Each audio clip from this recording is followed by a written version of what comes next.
Allô la famille Hélène, je prie que vous vous portez bien. Je m'appelle Jérémy, je suis l'auteur de cette plateforme chrétienne Les Enfants d'Élohim. Mon but est de vous aider à développer votre relation avec Dieu et de vous rapprocher de Jésus. C'est parti! J'ai un message pour toi aujourd'hui, que tu sois chrétien ou non. J'ai à cœur de te dire que Dieu peut faire de grandes choses en toi. Que tu te sentes éloigné, que tu te sentes perdu, que tu n'arrives plus à distinguer qui est pour ou contre toi. Je voudrais t'aider à ramener cette paix dans ta vie. Pour moi, la clé, c'est trouver à être Jésus.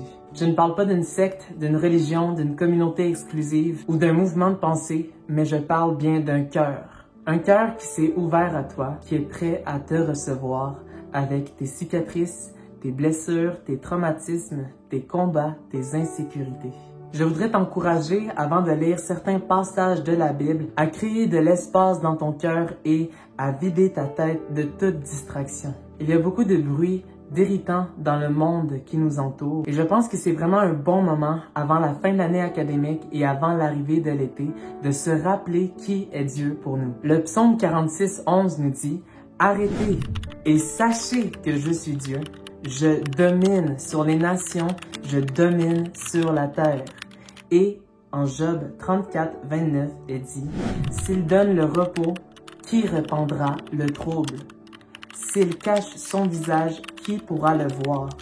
Il domine sur les nations aussi bien que sur les individus. » Dieu est souverain et tu dois comprendre que sa souveraineté domine sur tes sentiments, sur ta situation, sur tes relations, tes finances, ta famille, tes études et qu'il n'y a pas de place à l'argumentation avec Dieu. Dans ces deux versets que nous avons lus, il y a 3 verbes d'action et un résultat, une conséquence. Il y a les verbes arrêter, savoir et dominer, puis ensuite le repos finalise l'idée de ces versets, donc le résultat. Tu dois arrêter de courir dans tes pensées. Tu dois arrêter de fuir. Tu dois arrêter de t'éparpiller dans ton quotidien. Tu dois arrêter de t'inventer des scénarios. Tu dois savoir qui est Dieu pour toi. Quelle est ton identité en lui? Tu dois savoir les promesses qu'il veut accomplir dans ta vie, savoir qu'est-ce que tu attends de lui et aussi savoir qu'est-ce qu'il attend de toi. Puis, tu dois laisser Dieu dominer. Dominer sur tes peurs, dominer sur tes pensées, dominer sur ta santé, dominer sur tes amitiés, sur ton ministère, sur ta carrière. Tu dois laisser Dieu dominer sur les choses qui sont hors de ton contrôle. Pourquoi Dieu prend-il la peine de mentionner autant de passages au sujet de la fatigue? Car il sait malheureusement que l'homme est troublé.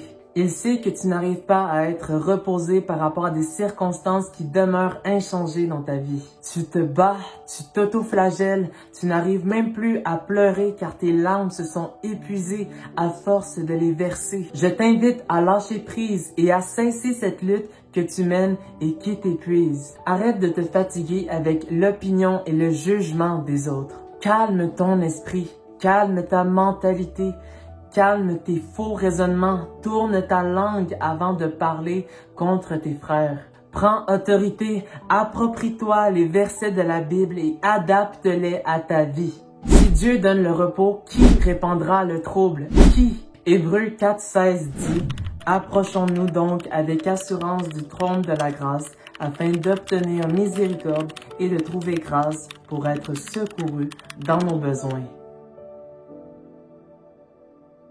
Avant de terminer mon message, j'aimerais qu'on étudie un passage en Luc où une grande leçon du lâcher-prise nous a été enseignée par Jésus. En Luc 9:51, on apprend que Jésus veut se diriger vers Jérusalem, mais que pour ce faire, il doit demeurer temporairement dans une ville appelée Samarie.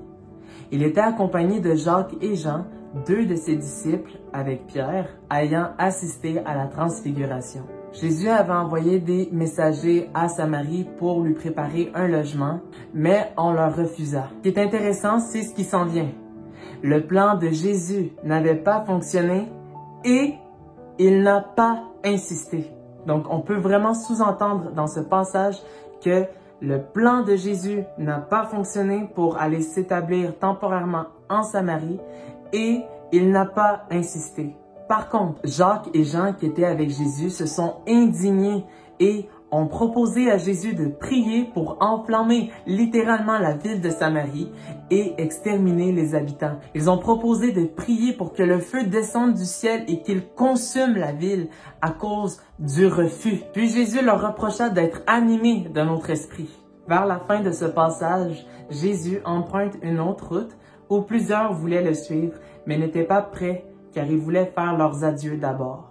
Jésus répondit, « Celui qui met la main à la charrue et regarde en arrière n'est pas fait pour le royaume de Dieu. » Luc 9, 62. Tu dois lâcher prise sur les plans qui ne fonctionnent pas comme tu voudrais. Et tu dois lâcher prise sur les gens qui ne suivent pas la même route que tu empruntes. Si tu veux marcher avec Dieu, tu dois regarder devant toi. En fait, tu ne peux pas avancer si tu ne lâches pas prise sur ce qui est passé. Le Saint-Esprit ne peut pas t'aider si tu refuses le soutien qu'il peut te fournir. Tu dois abandonner tes repères aux pieds de Jésus. Tu dois pardonner, accepter, te renouveler et désintégrer en toi toute vanité, fierté, dépendance, réconfort malsain pour que Dieu puisse t'amener là où tu seras épanoui et comblé. Ne perds pas espoir. Persévère dans ta foi et tu seras récompensé, promis. Le joug que tu traverses n'est pas éternel. La tempête se terminera, la pluie cessera, le vent finira de souffler et la nuit ne durera, car le soleil du matin se lèvera sur toi. Tu peux tout par celui qui te fortifie. Rien n'est trop grand pour Dieu. Amen. Soyez bénis la famille Elohim. Bye.